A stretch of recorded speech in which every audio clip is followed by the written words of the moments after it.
The Catholic Morning Show on Iowa Catholic Radio. Does your spiritual life need an energy boost? Join the Sacred Heart Parish Mission featuring Mari Pablo from the Evangelical Catholic and Ascension Presents with her talk, The One Thing, Making Prayer the Fuel of Your Life.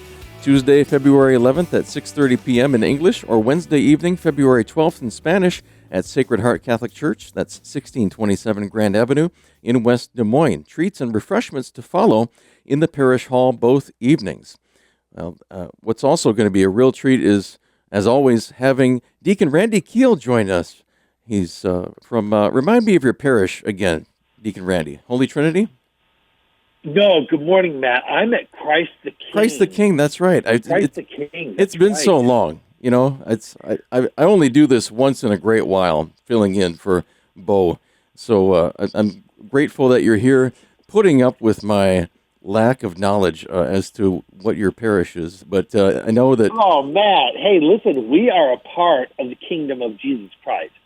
And that is ultimately our most beautiful... There's a line that says, we can be together for now and forever because he loves us. Yes. Right?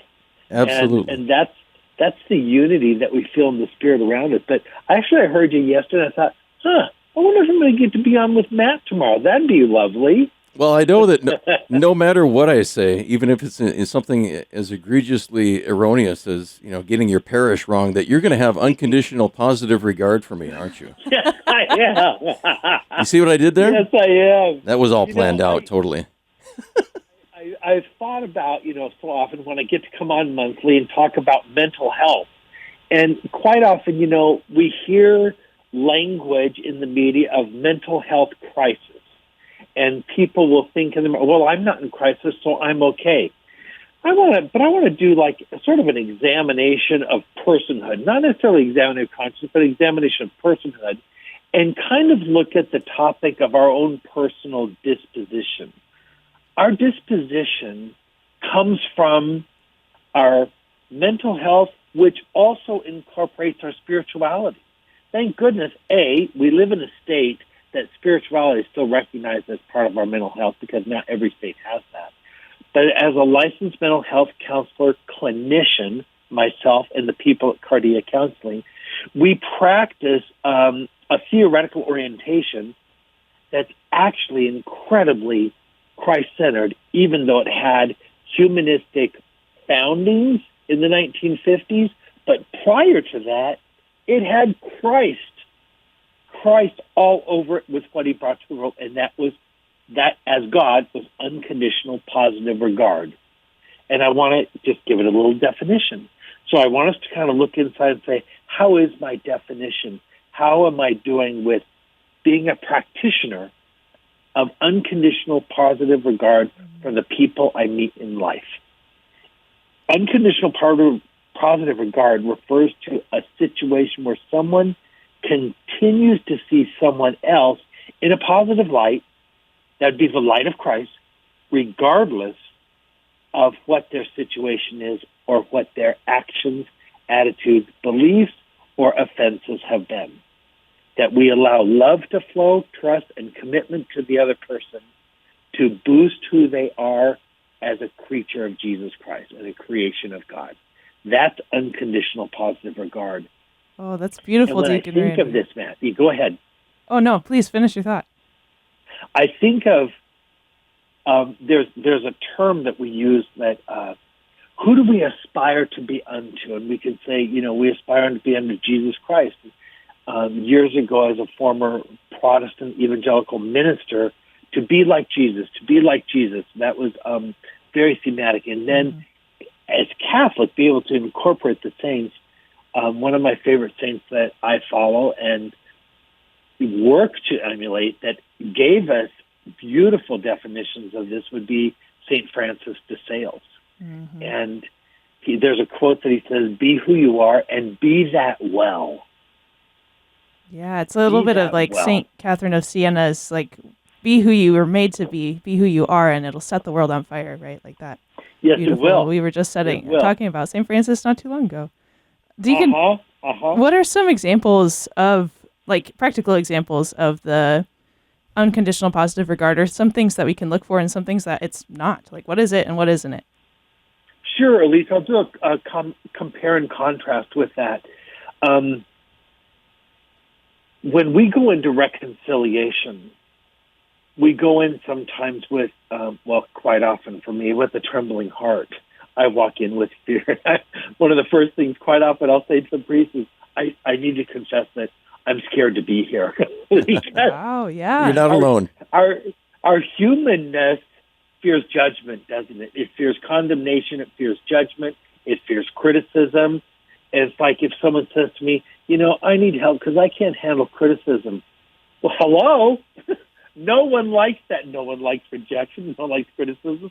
But if we look at what we receive in reconciliation through the absolution of Jesus Christ to the priest, is actually unconditional positive regard. And I remember watching for years as a religious education teacher for 10 years out at St. Francis in West Des Moines, taking kids to reconciliation and watching many of them literally skip back to class because of how free they felt, because they experienced unconditional positive regard. So now let's take it away from the confessional and bring it into our life. And someone says something to us that we disagree with, that we're disappointed in, or that we don't like, or we have a bias against it, or we have a judgment that condemns them. We have something, watch inside of our humanity. We can have those going on at any moment. Yet, will we give them regard? Will we take ourselves to a positive light and bring the dignity of Christ through us to that person, regardless? That's a strength. Mm-hmm. That's not a weakness. If we go to the judgment, to the bias, to the criticism, we're actually responding out of weakness. Now, I'm not bringing in truths at this matter. We're not doing a battle of truth. I'm bringing in a disposition. So another quote I'm going to give from the patron saint of gentleness. Isn't that cool? That is St. Francis de Sales. And he said, gentleness, there's nothing so strong as gentleness. And there's nothing so gentle as true strength. And when we practice unconditional positive regard, we are acting in strength for the sake of delivering the gentleness of the love of Christ to that person. St. Francis de Sales, was he the one who was known as the gentleman saint? Yes, he was. Okay. Yes, he was. Yeah. Well, yeah. It just seems like the exact opposite of like what happens so much in our culture, at least, when people just kind of sort of, you hear the phrase, right. I just wrote that person off, or this person off, to write someone off, to just sort of dismiss them and say, oh, I know them, I know what they're like, they'll never change. It's like cancel culture. Exactly. It would literally be disregard that comes to people through what we now call the cancel culture. You don't think like I think, act like I want, or believe like I believe, or behave like I want you to behave. I'm going to judge you and I'm going to cancel you. That's complete disregard for people. And that's a decline of our moral environment and our social environment. So we actually will decline socially. So I'm going to wrap this back up toward our mental health, if I could. Mm-hmm. We can hear the spiritual disposition in it. And yet, if we look at the consequence of one human upon another, the gentleness, the kindness, the unconditional positive regard we give to another person enhances them, builds them, opens them up actually to become more aware of the truth of Jesus Christ around them versus the lack of truth that's in our world around us. So it's a great disposition itself for evangelism wherever we go. Someone says, thank you, that was so kind. In essence, they're saying, thank you, I just experienced Jesus from you, and I didn't even know it. What a surprise! Mm-hmm. I think I like that. Of course you do, because your spirit is hungry. Now, see, you got me going. I started preaching. I got a backup. We're speaking with Deacon Randy Kiel of Christ the King Parish on Des Moines South Side here for our monthly mental health segment. It's 22 minutes past the hour, talking about the idea of unconditional positive regard. And Deacon Randy, how can we diminish our own personal sense of an obstacle to attaining such a lofty disposition to have that unconditional regard for others? Yeah, beautiful question, Matt. Recognizing that at times I am my own obstacle. I am my own obstacle to being a person of joy, a person of love, and a person of kindness to someone else. And what are my obstacles? If we could look inside and look at the bias that we carry of how we think people should be, just how simple that is. There's not another person on the planet that thinks exactly like me. So therefore, who am I to think that that person should be totally in one accord with me? And isn't it also easiest to be in relationship with people that we agree with? Isn't that the easiest form of relationship? We go all the way back to Aristotle, and he called that actually a relationship of utilitarian, because if someone agrees with me, it affirms the me. Wow, but what if I am in a relationship or just positive, unconditionally, for the regard of the person that I disagree with?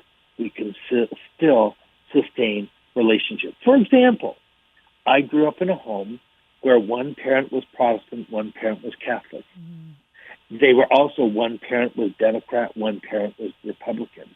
They were also one for Notre Dame, one for University of Michigan. Now that might have been the toughest. That takes it to a whole new level. Yeah, we didn't even have treats that day. I think us kids ran and didn't even expect a meal to happen that day. Oh no! But you look at, I got to watch a very privileged opportunity of how they came together. Not perfectly, but they came back together with regard. And I'm thankful for that. I'm very, very thankful for that.